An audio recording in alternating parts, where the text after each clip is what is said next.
What's up, guys? Welcome to Reseller's Life. My name is Chris. Thank you so much for joining me. In this episode, I'm going to show you guys how to avoid eBay's illegal 5% item not as described fee. This is something that eBay bumped up from 4% to 5% in the spring update. They just snuck it in there. It is a very significant fee. So to give you guys an example of what this means, on a $100 sale, let's say you have a 9% final value fee, that's $9. If you fall below your peers, they can charge you a 5% penalty on top of that. So we're talking about a $14 fee now instead of $9. That's a 50% increase, or actually more than 50% increase for a fee that's not defined. So I tried to get up like a legal definition of to determine the validity of a fee. And it basically comes down to, this is some basic lawyer speak. I'm not a lawyer. This is just for entertainment, but basically it is impossible to determine the validity and legality of a fee without knowing the terms of the fees. So eBay's service metrics against your peers are not disclosed. They don't tell you who your peers are. I have 3 stores that sell the exact same goods, and all 3 stores have different service metrics, which means eBay can just arbitrarily tell you who your peers are and use that to charge you literally over 50% in fees. Now, this is why it's important, and watch to the end of the video because I'll give you guys 2 ways to avoid this fee, because it's really important during the holiday season not to get stuck with a 50% higher bill next month. Okay, one thing that eBay has done that really makes this egregious, in my opinion, is that the fee is on everything in that category.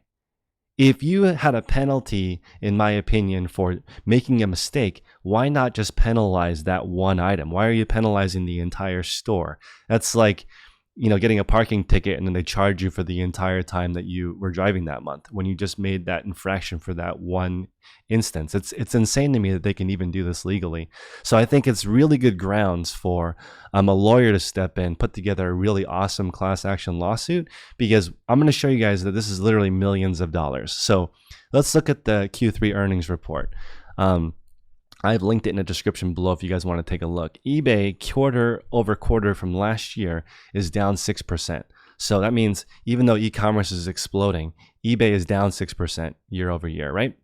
And if you scroll down and look at the revenue numbers right here, you'll see that the eBay revenue stayed exactly the same, even though the revenue was down 6%, which means they made up that difference by just charging more. If you look at Q2 this year, right, second quarter, the GMV, so the total amount of sold on eBay, was down 5%. They actually made 2% more in revenue, right? So this is really significant. Even though the platform declined, the company became more profitable. This is amazing, right? So this means eBay has found a way to be more profitable without making the platform better. All they have to do is just charge the sellers more fees and they can earn more money without delivering, in my opinion, a better product. The product is the same. eBay is essentially the same platform. There's not any new things that are making it bigger other than they're advertising more, right? That's the solution for them. We advertise more and more people use the app. So that's a different video, but I'm going to get into the 2 things I think you can do right now to really reduce this penalty. And the main thing happens is when a customer initiates a return, whether or not that return reason is valid, you could potentially have this penalty. So if the item doesn't fit and they mark it as item not authentic, to avoid paying for the return, now you have a potential penalty that's 50% of your total fees, right? So that's a big increase. So there's 2 things you can do to really alleviate this and reduce the possibility of this happening. So number 1 is really take your time on condition description. This is really important, especially for those who sell salvage or thrifted or new with defect items. If you are selling stuff retail arbitrage, make sure to put this item is not brand new in gift condition. It's not something that you'd buy on Amazon or at the retail store. There might be defects in the box. There might be defects on the shoe, defects on this purse, defect on this electronic. If you're buying shelf pulls, it may be different than the stock photo you might be using for your description. So it's really important to let customers know when you open a return, make sure to have the appropriate reason. Otherwise, we may have a huge penalty. Now I was thinking to myself, okay, Do the best you can to describe it. And then that's all you can do on the describing end. But customers don't really care. They don't want to pay for the return because they will just make up a reason to avoid paying for the return shipping, right?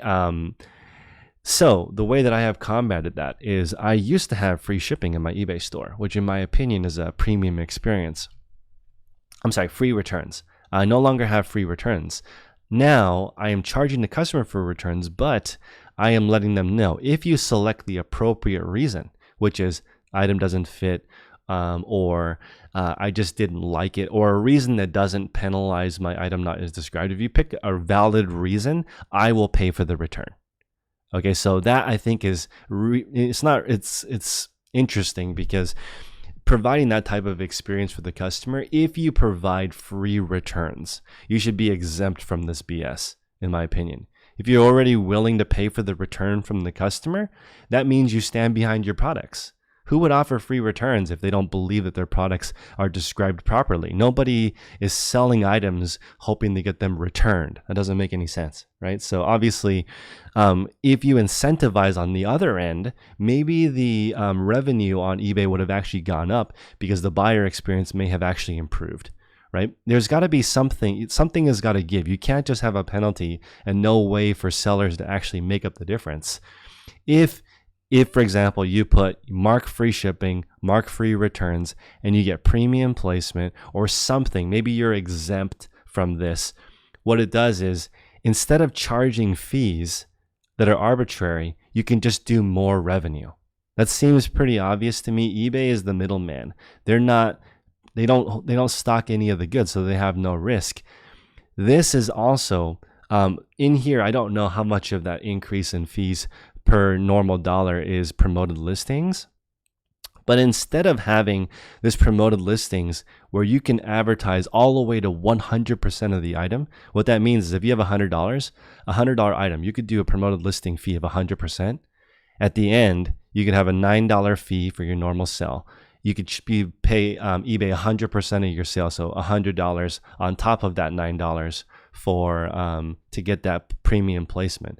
Then you can also be below standard and get 5%. You could also have a high item not as described penalty of 5%. So that's 119% so far. Then you have an insertion fee of, let's say, 30 cents, and then you have a store subscription fee of $25. So you may have sold 5 items and you're in the hole $100 now instead of actually generating some extra money, which is the point of selling stuff. So right now we're in a weird position where eBay is charging a lot of different fees, but there's not a lot of new features. If eBay were to come out with something that can compete with Prime, like maybe something like guaranteed handling, right? Guaranteed handling within a day. If you put it in the mail within a day, that elevates the whole experience on eBay. You're probably going to do more revenue because people will actually use eBay. But right now, I feel like if people want an item fast, they don't shop on eBay. But if you were to incentivize sellers to offer that as an option, hey guys, eBay is a platform built by sellers and people, regular people like you and me. We have a new feature called guaranteed handling. If you click, you can search that, and then these are sellers that have a premium, an average ship time of 1 day or less, right? That's a premium experience. I would much rather buy on eBay versus Amazon. My personal experience with my wife and I, if we want to, we've had some really negative experiences on Amazon where the item arrived as either, is just basically not what is pictured. It's like a different version of whatever was listed on Amazon. We like buying on eBay because more often than not, if you're buying from a regular person, they took the photo, which gives me a huge level of trust. If we want to know if the item is going to be what it is, we'll most likely buy from eBay. If we want the item fast, we'll buy it from Amazon. So I feel like if eBay were to change the buyer experience a little bit so it's improved, they wouldn't be showing literally 4 straight quarters of decline, right? This is an entire year already of declining when you would think e-commerce is exploding, right? It's really bizarre to me that eBay's had 4 quarters of straight decline. And if you look at their revenue is up 6%, 2%, 2%, and then it flatlined last quarter.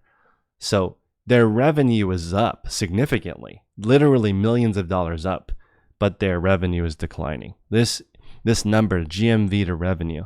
So also, My channel is very positive, so I'm recommending you guys do the condition description and then add the maybe pay for returns if you want to get people to select the appropriate reason.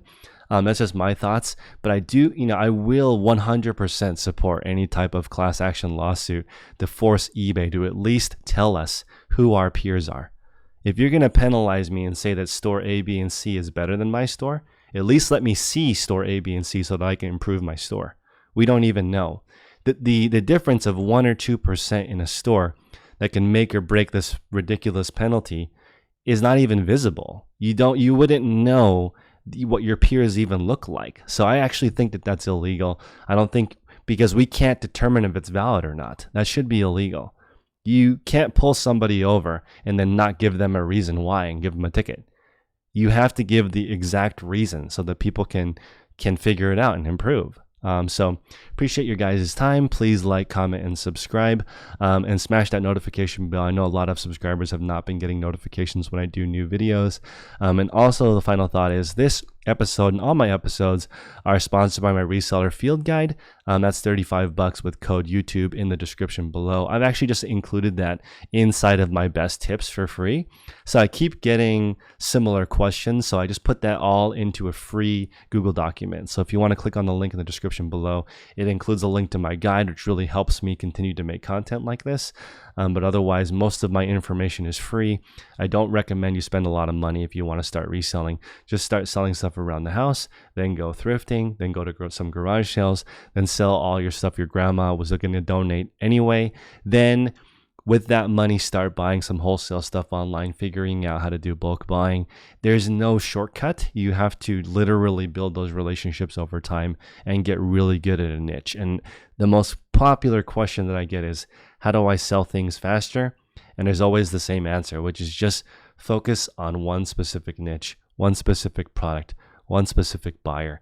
If you do that over time, you're going to find a way to get a better product and deliver it at a better price and at a better handling for your customer. And also, please do not only sell on eBay. Okay, when I first joined this reselling world, I noticed how unhappy the people are that only sell on one platform. To me, that's just like having a regular job. You're just working for one company. But if you're using these companies as marketing for your e-commerce company, you're going to be a lot more level-headed, a lot more calm, a lot more relaxed. You can just, if eBay changes their policies, you can just be like me and be like, okay, let's just figure out how to adapt instead of the sky is falling. So I'm going to change this channel tweak it a little bit in the sense that I'm going to try to always have 3 actionable things every single video to help you reach your e-commerce goals. That's not always easy because 3 improvements over an entire year is literally over 1,000 improvements, but I'm going to try my best to do that. My store has been growing really steadily since sort of adjusting my worker from full-time photography, doing photography for me for full-time shopping. For me, that's really the biggest time suck is finding the goods. So outsourcing that part is much more difficult than outsourcing the processing part of reselling. So again, appreciate you guys' time. Like, comment, subscribe, notification bell. And then if you want to reach out to me anytime, chris@dailyrefinement.com. Try to be as specific as possible and I'll get back to you whenever I can. Take care, guys.